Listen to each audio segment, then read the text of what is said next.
Okay, so now we are moving on to Amy Yarger, who will be talking about engaging the community for our ecological future together, pollinator districts. And Amy Yarger, in her role as a horticulture director at Butterfly Pavilion, she curates tropical and outdoor garden collections for an AZA-accredited invertebrate zoo. She also spearheads community conservation programs such as the Urban Prairies Project and leads sustainability efforts at the Butterfly Pavilion. Her interests include ecosystem gardening, open space preservation, science education, and community design and engagement. And I also say that I love working with her. She's part of the planning committee for the Landscaping with Colorado Native Plants Conference, and that's a wonderful connection. So thank you. Thank you. Can everyone hear me okay? Awesome.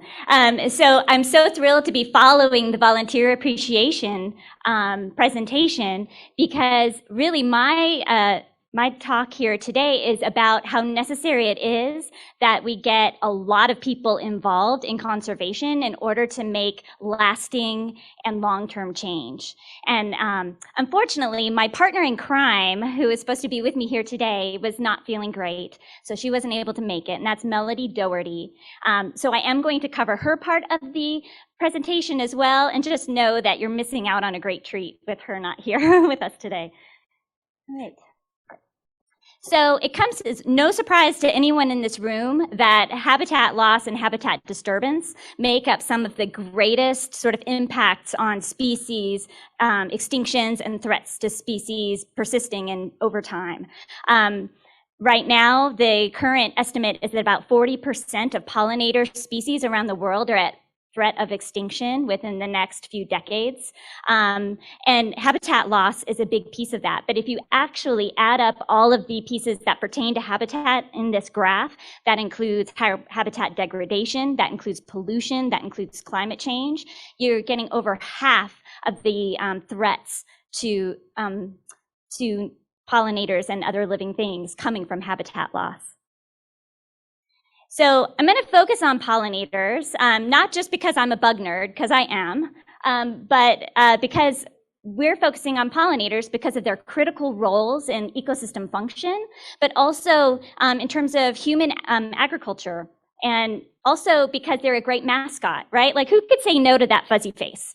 Like, none of us, right? Like, it's very easy to get people excited about butterflies and bees, maybe not so much about flies and beetles, but that's my quest. And I've taken a lot of really cute beetle pictures this summer, so I'm gonna make everyone fall in love with beetles. Pollinators are also really important parts of food webs and ecological indicators as well. So that's why we're focusing on pollinators with many of our programs at Butterfly Pavilion. So in order to have good pollinator habitat, a lot of times people think, well, you need flowers. Well, that's certainly a very important piece of the pollinator puzzle. But there are three major sort of things we think about when we're assessing pollinator habitat. And the first is plant diversity, specifically things that provide food throughout their entire life cycle. So that may not always be flowering plants. Certainly as adults, that's very important, but it's also very important for them to be able to lay their eggs, especially for the leps, the pollinators that are butterflies and moths. So thinking about that variation, whether that's variation in shape and size, variation in seasonality, variation in terms of how they're used by pollinators, plant chemistry, the resources they offer, et cetera. But then the piece that often gets left out when we're talking about pollinator habitat is structural complexity. And what we mean by that is pollinators not only need to eat and feed their young, they also need to be able to shelter. They also need to be able to find nesting locations and protection from predators. So really what we're looking for is multiple opportunities for diverse pollinator species to carry out their entire life cycle. And so that may look like how much bare ground is there? What kinds of nesting shrubs can we find for some of those native bees that nest in softwood? What kind of leaf litter can we find for overwintering over the course of the cold season? So really looking for that kind of mess. And you can go to a pollinator garden where everything is perfectly manicured, and there's going to be a big piece of that puzzle missing from pollinator habitat. And then the last component that we are looking for is connection, connectivity. It's great to have a pollinator garden or a small restored prairie, but if that's not connected to anything else, thinking about the scale of pollinators, sure, we have some pollinators that can fly, a honeybee can fly a mile at a time to find food, but a lot of our sweat bees can maybe go 400 feet. So you're really looking for that connectivity so that there are stepping stones of habitat, and especially those stepping stones that lead to large and diverse and very healthy habitats. So I'm telling you all of this because, and I have a feeling that many of you already know this, but I'm giving this as a background because something that we've noticed that especially in urban and suburban communities, these pieces are missing. You don't see a lot of plant diversity, especially not native plant diversity. You don't see a lot of connectivity of habitat. You certainly don't see much structural diversity because in the eyes of many people, having that mess actually is a little threatening, a little scary. What if there's snakes in there, right? So if we're going to have communities that support biodiversity, especially in this dire moment where we're at this tipping point where we could easily lose a lot of our important species, then we have to think about communities a little differently. And so Butterfly Pavilion began working with Broomfield specifically, and I'll talk about Manitou Springs in the latter half of this presentation. But we started working with Broomfield on creating a pollinator district to see if we could model the type of community what it would take to make a community that is really focused on biodiversity and specifically pollinators as sort of the indicators and the mascots of that biodiversity. So what we mean by a pollinator district is that community is committed to, in all aspects of its operation, prioritize pollinator conservation by including habitat, by rethinking how pests are managed, all of those. And what we will see, we will actually be able to measure the net gain of pollinator habitat. So it's not just a community saying, hey, we want to do this, and then they're automatically a pollinator district. We actually have to be able to get baseline data and then compare over time how pollinator habitat is increasing within that pollinator district and how the pollinator populations are changing in that area. And then the piece that kind of relates to the volunteerism that we heard about that's so vital earlier is that it's not just Butterfly Pavilion coming in and making these changes, or the city and county of Broomfield or McWhinney, a land developer, coming in and saying these have to get done. It's actually the community members that in large part are leading these efforts, monitoring these efforts, educating about these efforts, getting people excited about these efforts. So community members are not just the recipients of these programs, they're actually the leaders of these programs. So in order to make this happen, there are a lot of pieces of being a pollinator district, and it's not simply just a matter of planting more flowers. So research and data collecting become very, very important because we need to make sure that we're being successful. But partnerships, as we'll hear when I talk about Manitou Springs, partnerships are key to making this happen because Butterfly Pavilion, we're just a small organization. The open space department in Broomfield is 3 people. So really making partnerships with other organizations and other groups, whether that's schools and communities of faith or Boy Scout troops, Girl Scout troops, whatever it takes. Offering trainings, getting people up to speed on best practices when it comes to designing and implementing pollinator habitats, either natural areas or more managed landscapes.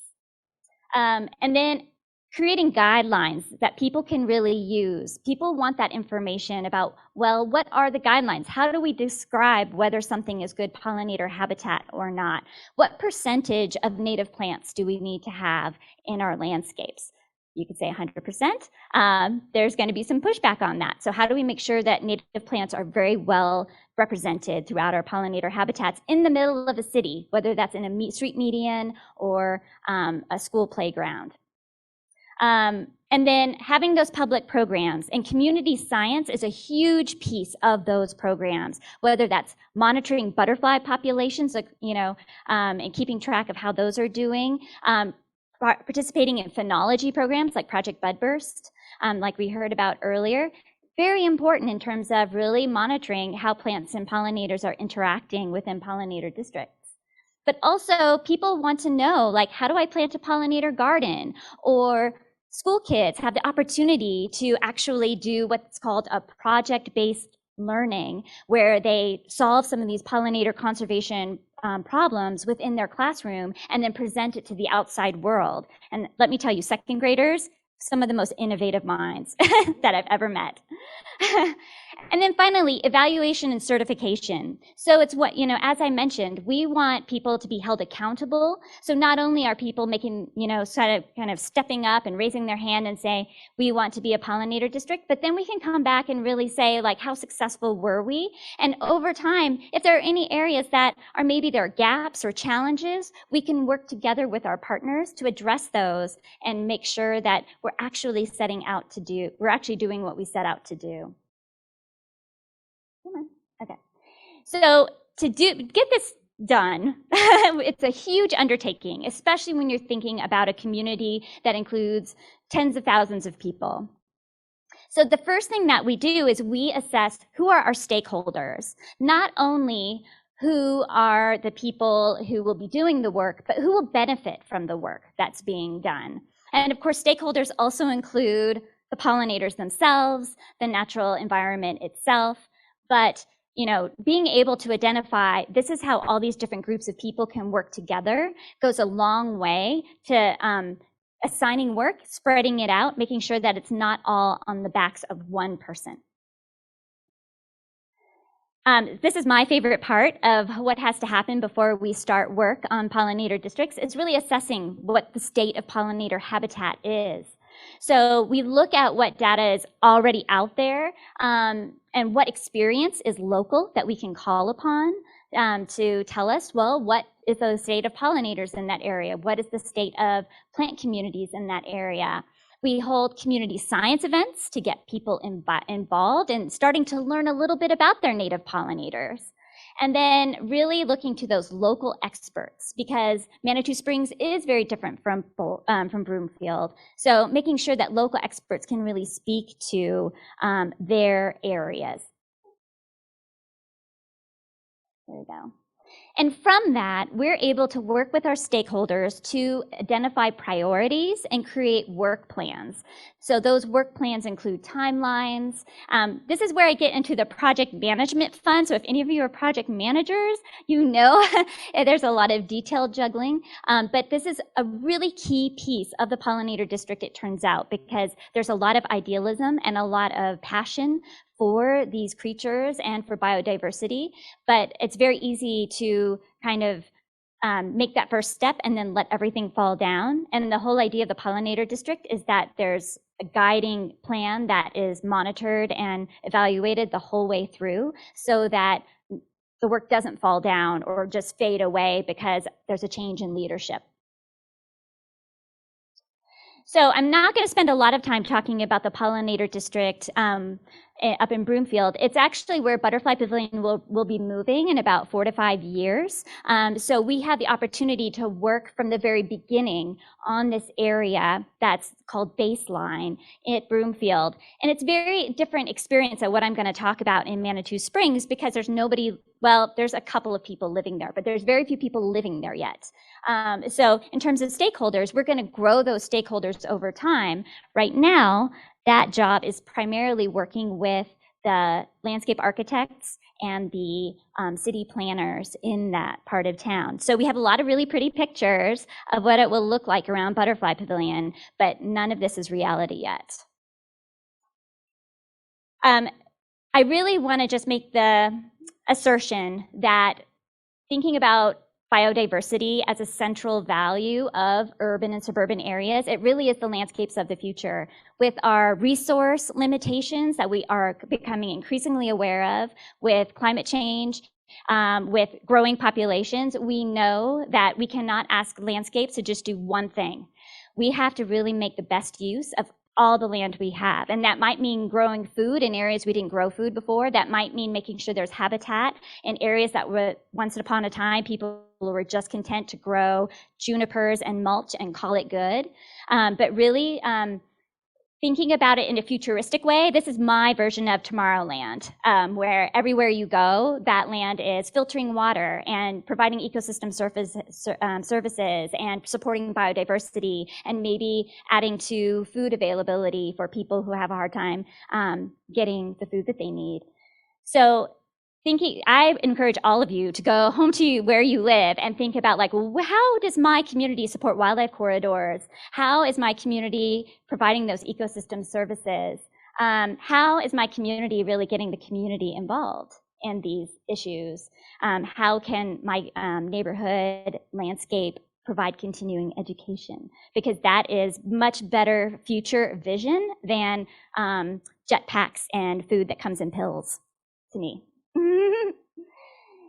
So just some kind of recommendations that I often offer to communities that are thinking about embarking on sort of an initiative like this is including pollinators and other invertebrates in their baselines. Let me tell you, I work for an invertebrate zoo, so invertebrates are at the center of everything we do. They're 97% of the animal species on the planet, but I can tell you that most habitat assessments really leave them in the dust. There's very little knowledge about invertebrates out there. So just including them, just making a point of looking for them is a huge step forward. Really looking at those potential negative impacts from development or from pest management.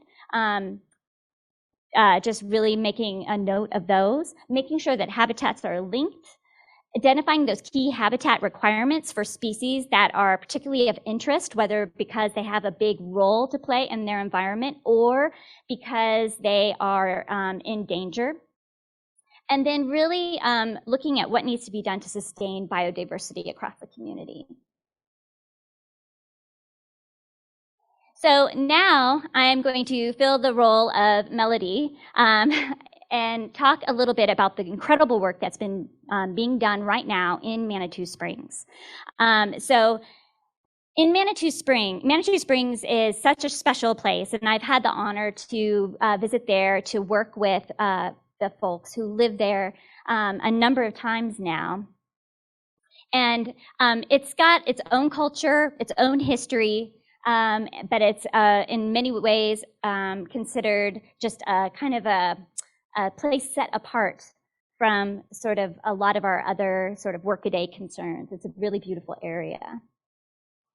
And Melody has been leading the Manitou pollinators for a few years now. And this kind of came out of many of their climate resolution. They were concerned about what impacts climate change could have on Manitou Springs, drought, fires, especially.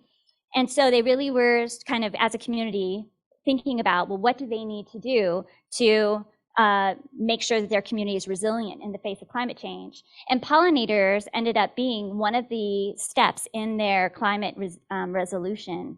And Melody, this was something that was very close to her heart because she's a beekeeper. But as she started looking around, she understood that honeybees are just a very small piece of pollination in Colorado. So she really started educating herself.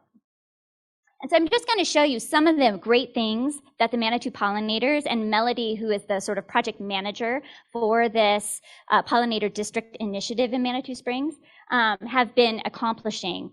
So some of the partners that she's engaged schools, local nurseries, communities of faith, the Fountain Creek Watershed Alliance, Colorado Native Plant Society, the Southeast chapter, the Manitou Springs Seed Library. She's really been getting people on board. And the thing she's really focusing on now is making sure that the Parks Department is really moving forward with many of these improvements. So some of the things that they have accomplished, even during 2020, when the pandemic really had many people thrown for a loop, the Manitou pollinators accomplished more than ever. So creating a native plant demonstration garden, designating areas as monarch way stations where there was plenty of host plant habitat for caterpillars, creating a garden around the very iconic Manitou Springs gnome, who is considered our pollinator protector in Manitou Springs. really looking for those drainage areas that can provide incredible corridors for pollinators, especially some of our wetland leps. And then even going into the most urbanized parts of Manitou Springs, like basically where all the motels are, and creating these little way stations. And these way stations have, I think I might have a picture, have these QR codes where people can go to this pot that has some natives growing in it and learn more about the pollinator efforts. And then maybe they'll be inspired to take that home with them, because Manitou Springs is such a great place to visit. They're hoping visitors take this message home with them. And there's even going to be a contest to decorate these pollination stations for Christmas, which I think is just a great way to keep it going throughout the year. So Melody considers these plantings sentinels for Manitou Springs. It's a way of introducing the concept of pollinator habitat in a small way, but getting it to other parts of town where there are larger opportunities. All right. So you can see, having to bring so many different people together, it hasn't always been smooth, but it's been so inspiring to see just the number of people who want to be involved and using the resources that Manitou Springs has, whether it's their tourism industry, whether it's Fountain Creek as a great corridor for pollinators, whether it's just the passion and the awesome just sort of spirit of living in Manitou Springs, kind of bringing all of that together and getting people of all ages involved. And so I can't wait to see how they move forward in the next couple of years. But they've been a model for other communities to do the same thing. And so that's, again, landscapes of the future. So that's my presentation, and I'm happy to answer any questions.